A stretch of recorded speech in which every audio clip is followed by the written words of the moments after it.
Ladies and gentlemen, welcome. It's press conference day. Bob Nicholson spoke to the media, kind of spoke to the media, kind of answered some questions, kind of did some tap dancing, kind of did a little of nothing. As always, we got my boy Chris here, we got the Nation Dan over here, and we got Atkum. Hello. So we're going to start off by recapping the press conference with Danger Dan. As always, he will be directing us with our first topic of conversation. Go ahead, buddy. Yeah, just bringing the pledge up now. Pledge. Get that pledge up, Dan. Get that pledge up. Let's go. Yeah, so first things first was the first thing that he talked about after the Humboldt tragedy, which we've already kind of... Which actually, real quick, I appreciated him starting it that way. Yeah, I think some things in life are more important than hockey, so I appreciate he gives That would it. have been so bad if they shoehorn that in the end. They're like, we're going to keep Peter Chiarelli as our GM, and then they dump that at the end. That would have been... Yeah. So good Dan, job, go ahead. First thing was that Peter Chiarelli is the GM and president of hockey operations going forward. Koom, what do you think? Pistol Pete coming back for a third season. It's not good. Is it his third? No, it's his fourth one now, isn't it? I guess it will be a fourth season. It's his fourth one now. So this season. is going to be his... he was here in the 2015, 16, 17... Yeah, this is his fourth off season now. It's worrying for Oilers fans that he's sticking around, in my opinion. I don't think it's a good thing. What would you say is the biggest concern with having him back? He trades good players in one-for-one trades for inferior players, and it results in the roster getting worse. Fair enough. Dan, what do you think? Yeah, absolutely. It's his asset management. It's his inability to turn all the players that he's traded away, Griffin Reinhart, Jordan Eberle, Taylor Hall, all those players, the big-name players he hasn't turned. Well, the picks for Griffin Reinhart. I know what you're saying. Yeah, the assets that he hasn't turned into anything really worth using, and the illusion that he was duped on the Ryan Strome thing. That's weighing heavy in my mind. It's tough to trust this guy. Chris, what do you think?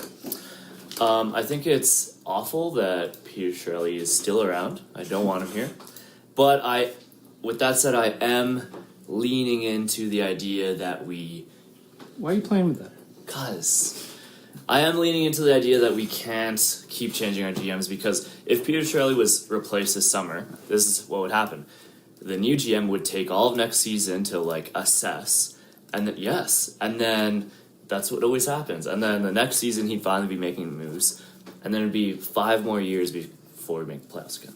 Cam, you're shaking your head. I mean, we have such a low expectation here now as a fan base because what we had in here before was so bad. Like, when you have the Kevin Lowe, Steve Tambellini, old boys club days, the expectations are so low because of it. We're like, oh crap, we can't have a new GM now because Chiarelli's this outsider and he's had success in the past. We have to just lean into it and let him do his thing. But the problem is that they use this rhetoric we got to assess for a year. You don't really have to do that. You can come in and look at this roster pretty quickly and see what's wrong with it. I mean, it's not an easy thing to fix because it's kind of shoehorned the team with horrendous contracts and giving up extremely high value like Taylor Hall, say, for example, for a player significantly lower value. And it's not an easy fix, but bringing somebody else in, you can trust that at least it's going to move in the right direction. Whereas with Chiarelli, I think now he's just going to keep doing what he has done in the past, and it's the sooner you get out from under that, the better. The quicker you can turn it around, because the thing is, when you still have Connor McDavid on your roster, it shouldn't be that hard to flip it. One of the things that I thought was interesting is that Bob Nicholson was talking about how Chiarelli would be evaluated, and he said it was on wins and losses. Now, this is the third season under Chiarelli that we've gone through. First season, bad. Now, admittedly, Connor was out for half the season, but do those losses not count? Well, and it's confusing too because he didn't. It sounds like he's holding Todd McClellan and the coaching staff to a different standard, which it's just confusing. I don't know how. I guess because I'm not a CEO of a hockey team, I don't know how to assess a GM. But it seems weird to me to use wins and losses when we've lost a lot with Peter Chiarelli's transactions and moves that he's made. And that's what I was going to say too. It was first season, okay.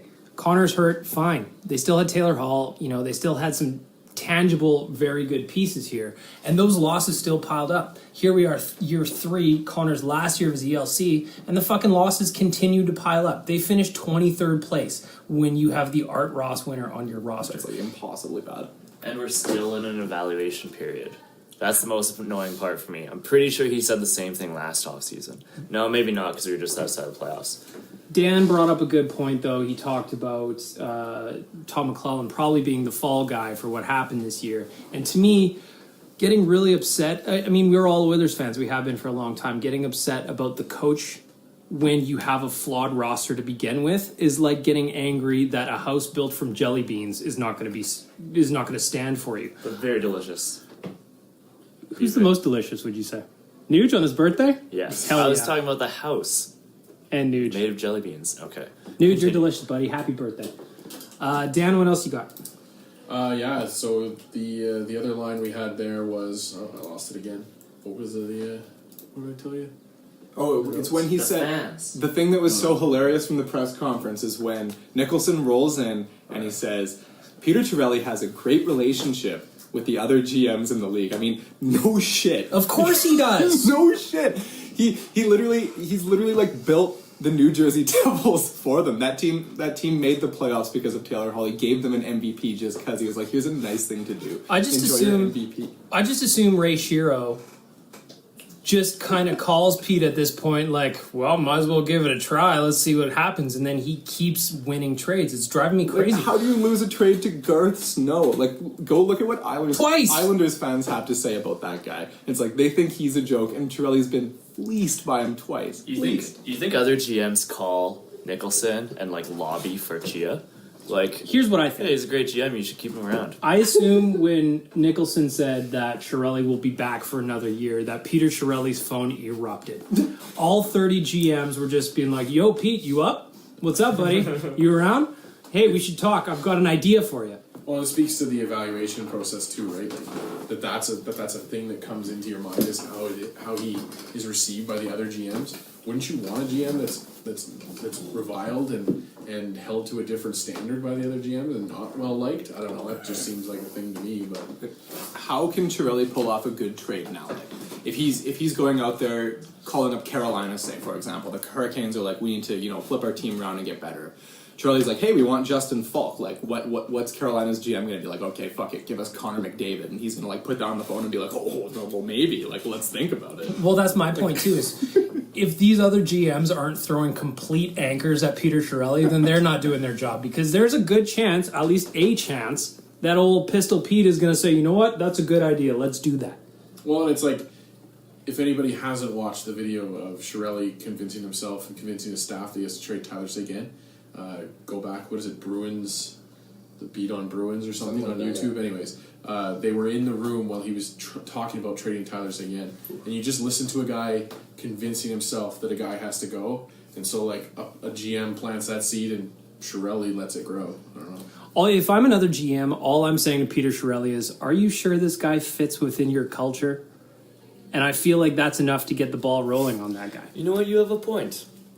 We're losing a lot, and I can't help but feel this guy may not fit within our culture. I don't know what we're going to do with all this culture that we're building here. Like, I'm terrified for when Lou Lamoriello calls and is like, hey, like, you look like you could use a right shot defenseman. We'll give you Nikita Zaitsev for Ryan Nugent-Hopkins. And then I'm terrified for Florida to call up and be like, hey, like, you need a right shot defenseman. We'll give you, Keith Yandel for Oscar Klefbom. And he'll be like, yeah, fuck yeah. Like, I'm in a one-for-one deal, like a good player for a bad player, because I'm a fucking idiot. Like, another thing that I wanted to bring up was when Bob Nicholson said he believes in Peter Chiarelli's plan. And actually, as an aside, then later in the press conference, he says, well, I think he's got a plan. So which is it, Bob? Does he have a plan or does he not have a plan? Now, the thing is that I wanted to bring up is part of this plan is he said Peter Chiarelli thinks things all the way through. Yet yesterday in his press conference, he admitted that he would like a do-over on not bringing in a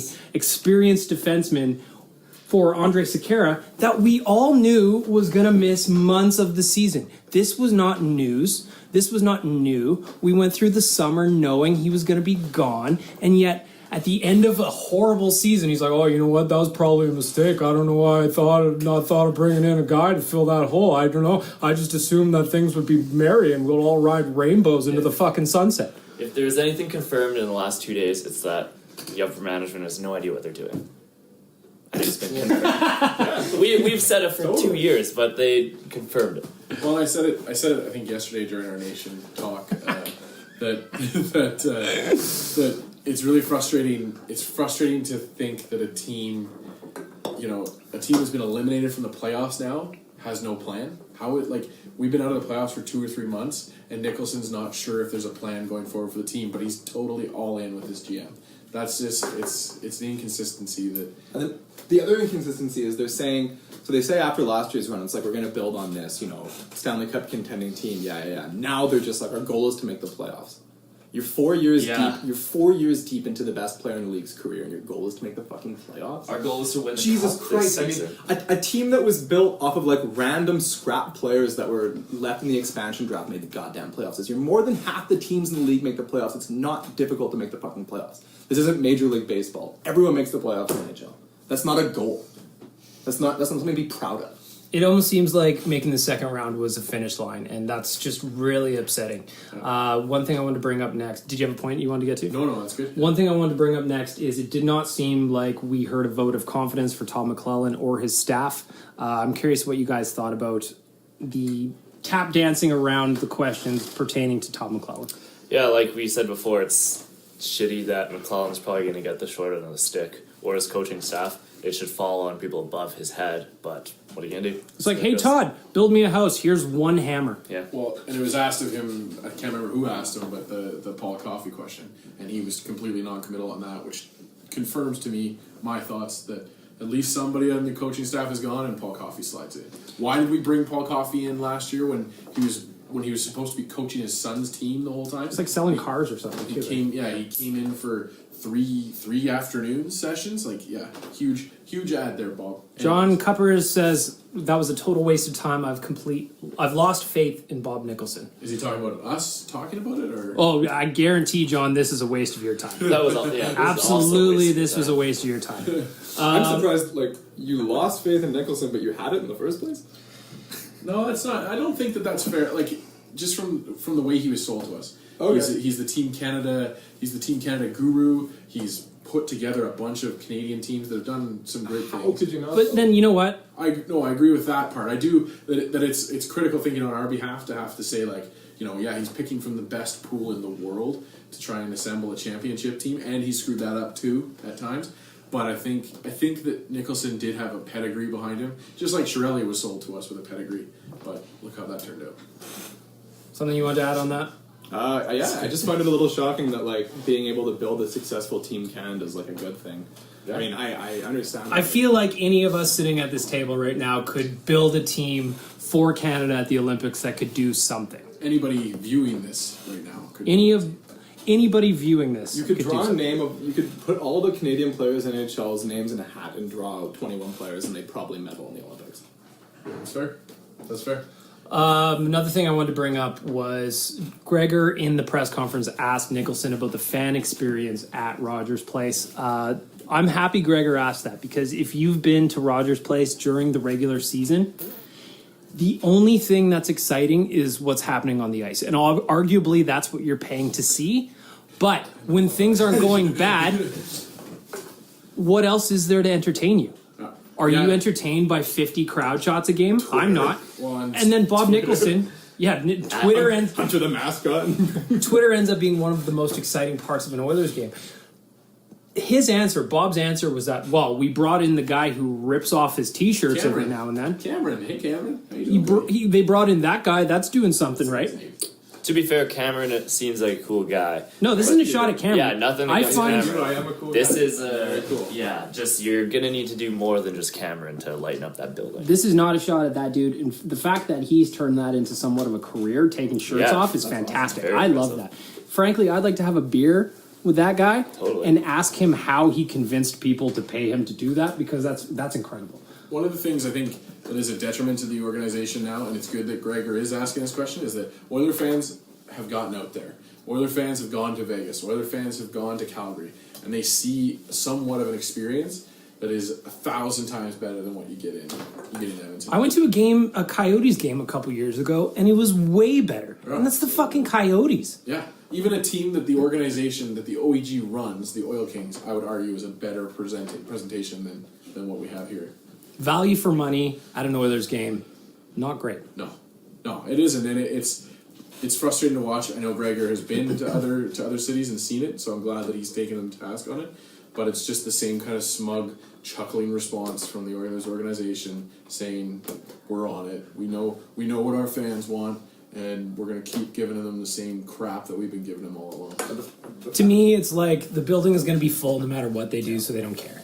That's how I felt. Yeah, It's just, I mean, We're all suckers for it. it's just the way it is. Like when you live in a city like Edmonton, like there's a long ass winter and there's not a hell of a lot else going on. It's like you're still gonna go and watch this stuff regardless. And like Ashley just said, the ticket prices are going up next year, despite a horrible year, despite nothing going on in the stands for the fans. Frustrating. Despite so one thing that we're kind of working on, this is kind of a summer project that we're doing, is we're looking at what other teams are doing on Fan Appreciation Night and how that compares to what happens in Edmonton. And what we've found so far is it's not close. It's night and day for an organization that has got a lot of money. They make a lot of money. They charge a lot to get in the building, and they're doing way less than markets where people don't care. Tons of resources too, right? Like when you're competing with a place, say like I don't know, like Toronto, like your talent that you're bringing out of like universities and stuff, you know, they could go work for the Jays, they could go work for the Raptors or somebody like that. But here it's like you're the one marquee thing here, and you have, you know, like a grade school in the U of A, business students, people in promotions, Grant Mac, Nate, whatever. Like you have a tremendous amount of talent that would love to work in your organization. You can't seem to utilize it to improve. Needless to say, I think on behalf of all of us, it was a frustrating press conference. I don't think anybody at HQ is satisfied with what Bob Nicholson said. Frankly, I think Dan brought it up first. A press release probably would have been sufficient based on what he said. I know if you're saying the GM's staying, you're probably going to talk in front of the media about it, blah, blah, blah, blah, blah. But he didn't say anything. He said we're in evaluation probably 85 times. If you're playing we're in evaluation drinking game, you're drunk, maybe dead right now. And we're going to have to get your stomach pumped because you've been drinking all afternoon. Any last words? Because we're getting a little bit long here, boys. Yeah, props to what's-his-face in Ottawa, Dorion, for coming out and apologizing to his fans. I liked it. But also calling out Dorian for saying that it's a harder job to be the head coach of the Senators. We're not talking about that. We're not talking about that. And also, Canada. Chiarelli can make up for all this nonsense if he goes and capitalizes on Dorion, who might actually be in his tier of GMs, and acquires Erik Karlsson for not a hell of a lot. Go and do that, because then you can have Karlsson and McDavid, which would be one of the most dynamic combinations ever seen in NHL history. I would not trust him to pull that off. I He assume would trade McDavid for Karlsson. Yeah, he would probably trade McDavid for Karlsson. You guys said you wanted Carlson, so I got him. Why isn't anyone happy? He doesn't sign into an extension. With that, we're going to say goodbye. Thank you for watching. We got a little bit long. We got a little bit heated. It was a frustrating day to be an Oilers fan. I don't think anybody would say otherwise. More kicks in the pills from an organization that likes charging us to kick us in the balls, which is an interesting tactic. Anything else, Dan? Oh, that's it. Thanks for tuning in.